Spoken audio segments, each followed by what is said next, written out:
पत्रकार बंधुओं को नमस्कार। आज की ये प्रेस वार्ता एक बहुत ही महत्वपूर्ण बिंदु पे की जा रही है।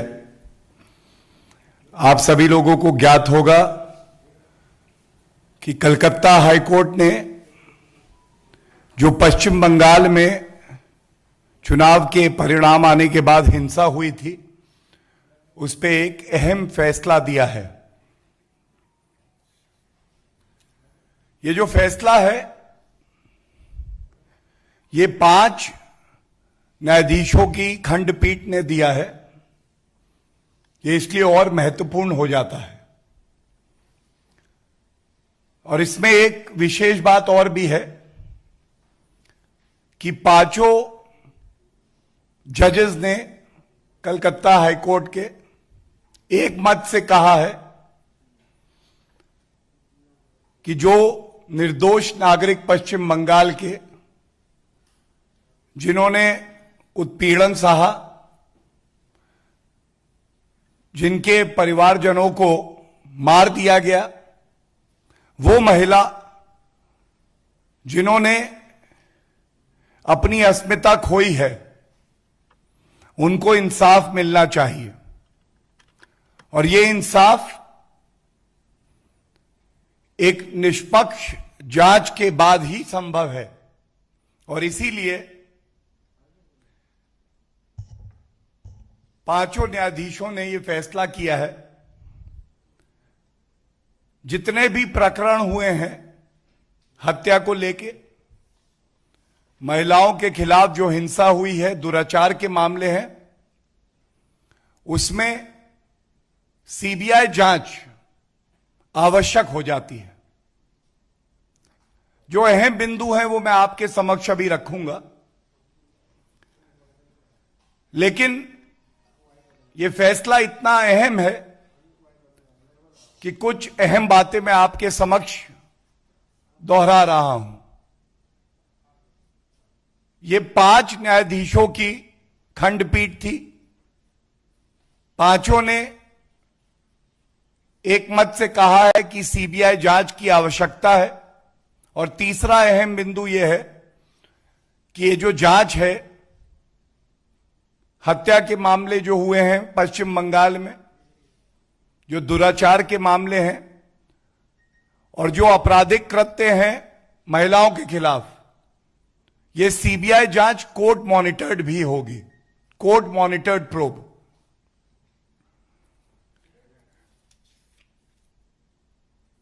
2 मई पश्चिम बंगाल में कानून व्यवस्था गई। यह सारांश है आज के इस फैसले का। और सबसे पहले जो अहम बिंदु हैं फैसले के, जो कुछ टिप्पणियां हैं, आदेश हैं, वो मैं आपके समक्ष रख देता हूं। ये बहुत ही अहम है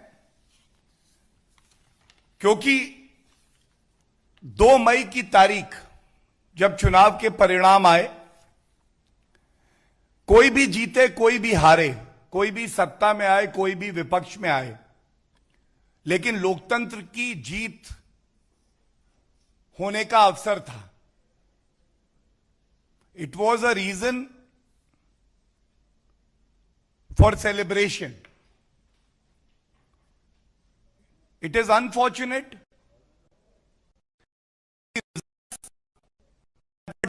ऑन द सेकेंड में हत्या करेंगे, दुराचार करेंगे, और वो हमारा भाई बहन, उनका परिजन, कानून में आस्था रखने वाला नागरिक जब पुलिस स्टेशन जाता है और वो चाहता है उसकी कंप्लेंट लिखी जाए, और जो सर्वोच्च न्यायालय कहता है कि अगर संज्ञेय अपराध है तो पुलिस के पास सिर्फ एक ही रास्ता है, एफआईआर दर्ज करने का।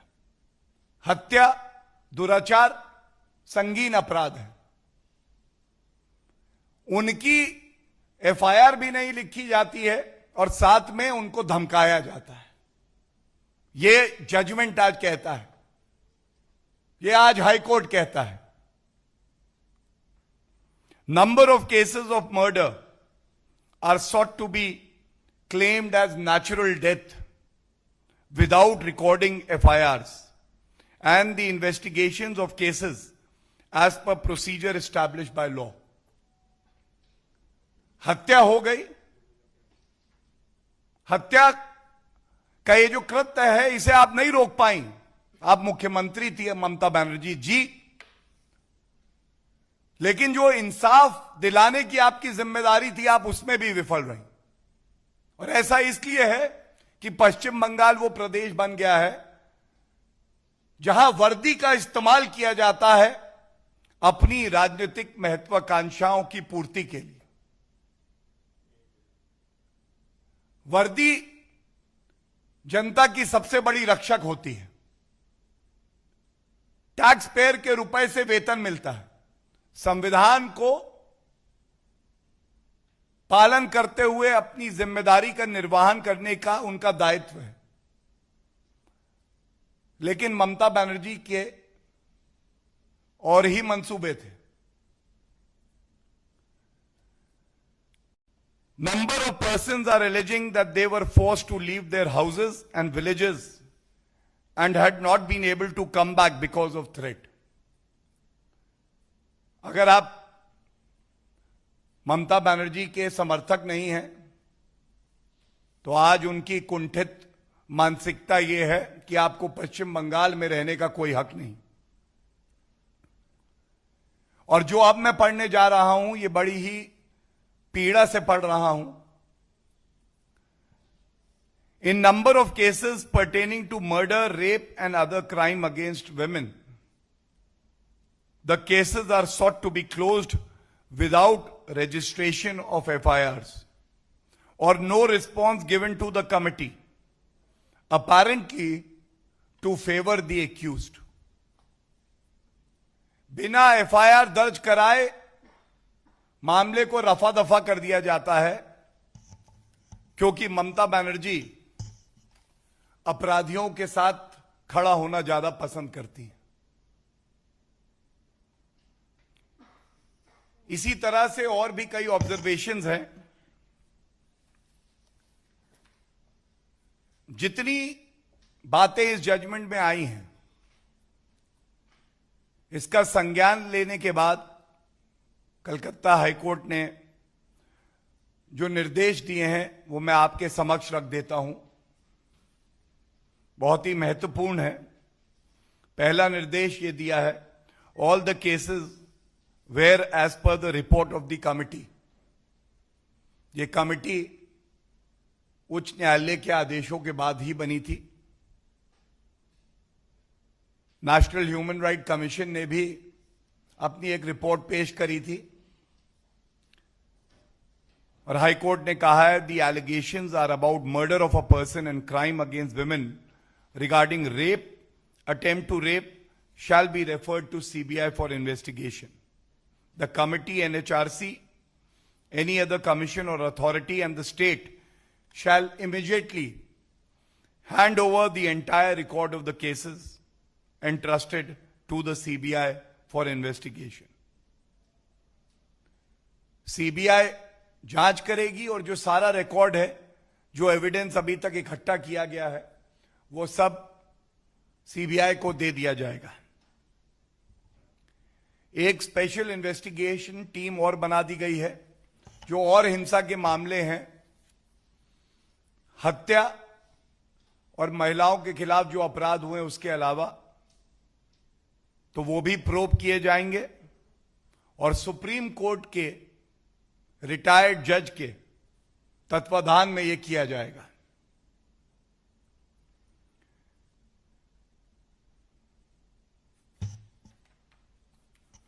भारतीय जनता पार्टी ने यह मुद्दा पुरजोर तरीके से उठाया। हमारी पार्टी के राष्ट्रीय अध्यक्ष श्री जेपी नड्डा जी जब यह हिंसा की खबरें आई तो खुद पश्चिम बंगाल गए और भारतीय जनता पार्टी का मकसद केवल एक था कि ये जो पीड़ित परिवार हैं, ये जो महिलाएं हैं जिनकी अस्मिता के साथ खिलवाड़ हुआ है, भारतीय जनता पार्टी प्रतिबद्ध थी कि उनको इंसाफ मिले और हमारी ये भी मांग रही थी, कुछ ऐसे पीड़ित परिवार भी हैं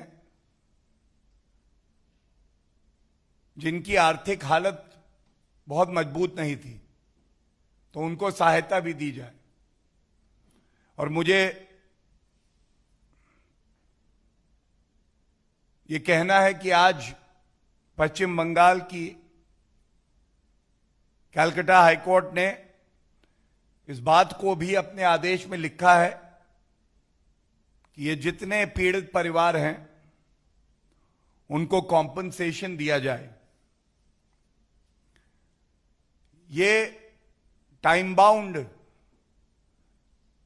विवेचना होगी, ये भी सुनिश्चित किया है कोर्ट ने और कहा है कि 6 सप्ताह के भीतर भीतर सीबीआई और एसआईटी उच्च न्यायालय के समक्ष अपनी स्टेटस रिपोर्ट पेश करेगी। और बहुत ही महत्वपूर्ण एक और निर्देश ये दिया है कि सभी अथॉरिटीज, सभी एजेंसीज सीबीआई और एसआईटी के साथ कोऑपरेट करेंगी, कोई दखल बर्दाश्त नहीं की जाएगी। यह सारांश था जो उच्च न्यायालय ने आज कहा है। और इस लोकतंत्र में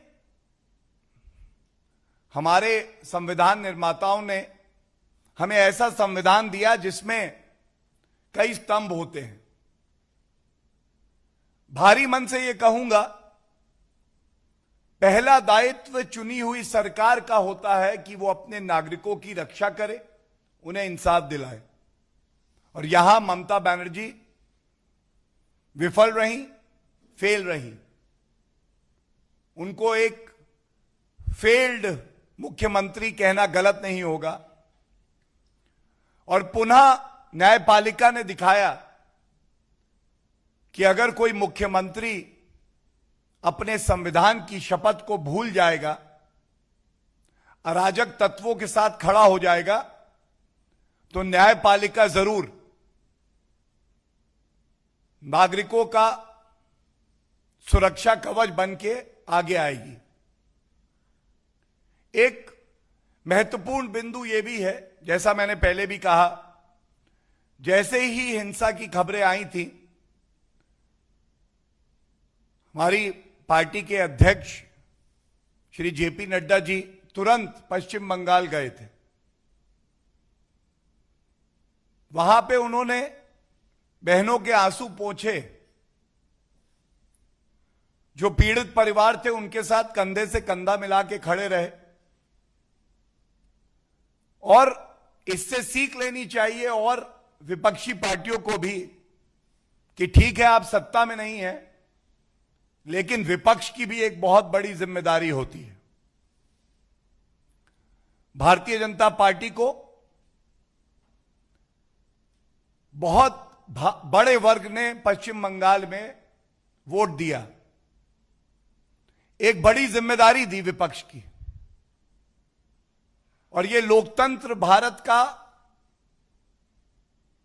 दर्शाता है कि एक विपक्ष क्या कर सकता है सकारात्मक रूप में। कोर्ट से लेकर सड़कों तक भारतीय जनता पार्टी ने आम जनता की लड़ाई लड़ी, इस मुद्दे को पुरजोर तरीके से उठाया और पुनः आपके माध्यम से जो भाई बहन हमारे पश्चिम बंगाल में हैं, उनको ये एक संदेश जरूर देना चाहेंगे, उनको इंसाफ मिले, ये हमारी प्राथमिकता है। हमारा कर्तव्य है कि हम आपके साथ खड़े रहें और जब तक आपको इंसाफ नहीं मिलता, भारतीय जनता पार्टी हर उस परिवार के साथ, हर उस पीड़िता के साथ खड़ी है जिसके साथ टीएमसी के गुंडों ने ममता बनर्जी ने अन्याय किया है। अंत इतना ही कह के करूंगा, ये जो एक बहुत मजबूत संदेश उच्च न्यायालय ने दिया है, इसे मील का पत्थर बनना चाहिए।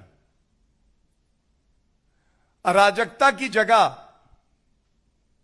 भारत में, पश्चिम बंगाल में या किसी भी प्रदेश में नहीं है, और एक मुख्यमंत्री को अपनी शपथ को याद रखते हुए यह ध्यान रखना चाहिए कि एक नागरिक का यह संवैधानिक अधिकार है, कानूनी अधिकार है कि वो किसी भी पार्टी, किसी भी विचारधारा के लिए वोट कर सकता है।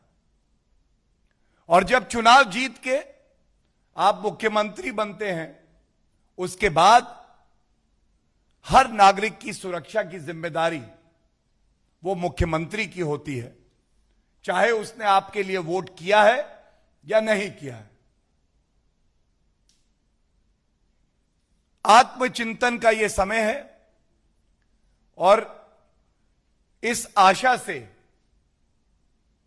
कि उच्च न्यायालय की टिप्पणियों का संज्ञान लेते हुए ममता बनर्जी जी आत्मचिंतन जरूर करेंगी और वो कानून के साथ खड़ी होंगी। जो पीड़ित परिवार हैं, उनको इंसाफ दिलाने की अपनी संवैधानिक जिम्मेदारी का निर्वहन करेंगी, और जो अराजक तत्व हैं, उनकी जगह केवल जेल में है, यह भी जरूर सुनिश्चित हो जाना चाहिए। धन्यवाद।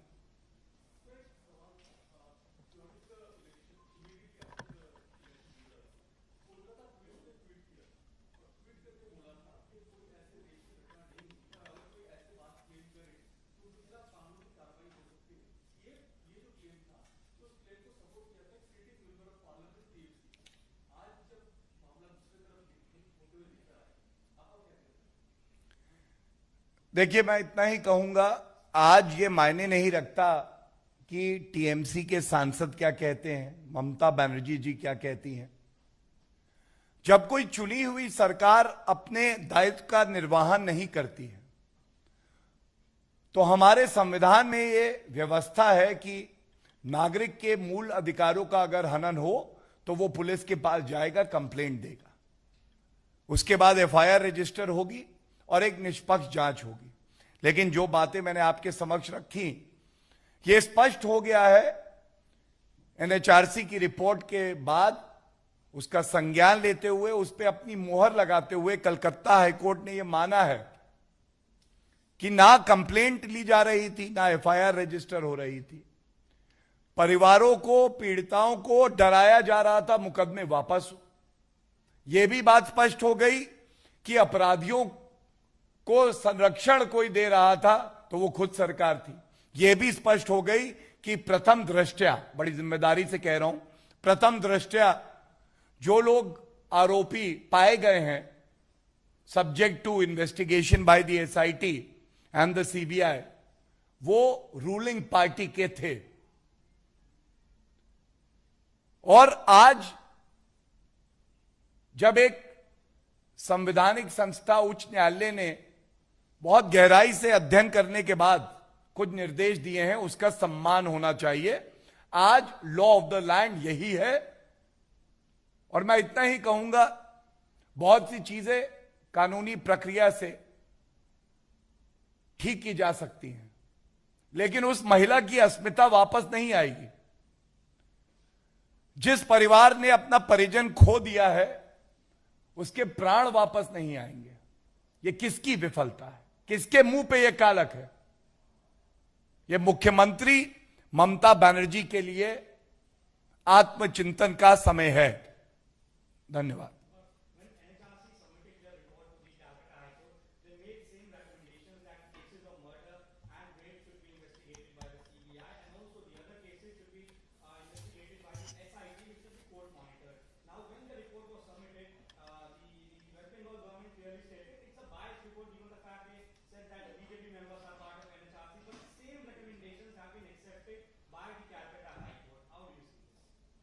Thank you for asking me this question, because it would give me an opportunity to raise a larger point.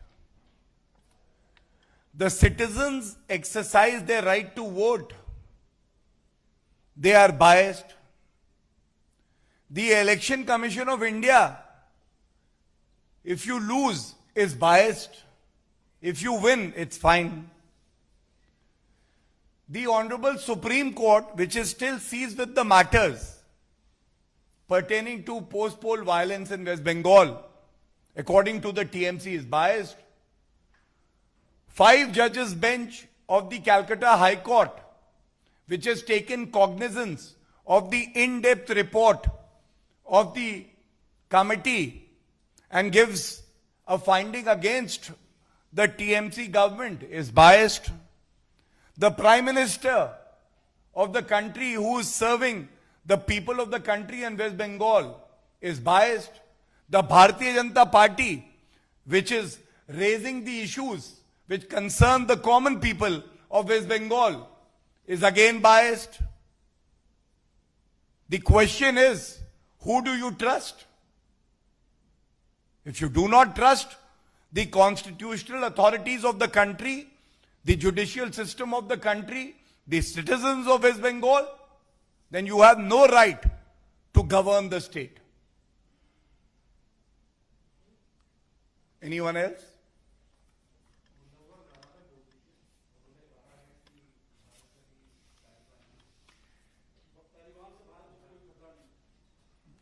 देखिए, ये जो आज का विषय है प्रेस वार्ता का, ये बहुत ही अहम है। तो मैं इतना ही कहूंगा कि मैं इसी विषय पे बात करना चाहूंगा। लेकिन जो प्रश्न आपने पूछा है, क्योंकि वो भारतीय नागरिकों से भी जुड़ा हुआ है, और आप सब जानते हैं कि श्री नरेंद्र मोदी जी के नेतृत्व में हमारी प्राथमिकता भारतीय नागरिकों का हित है, तो इतना जरूर कहूंगा कि केंद्र की सरकार जो परिस्थितियां वहां बनी हुई हैं उस पर उनकी नजर है, और जब तक एक एक भारतीय को सुरक्षित भारत नहीं लाएंगे तब तक हम आराम से नहीं बैठेंगे। धन्यवाद।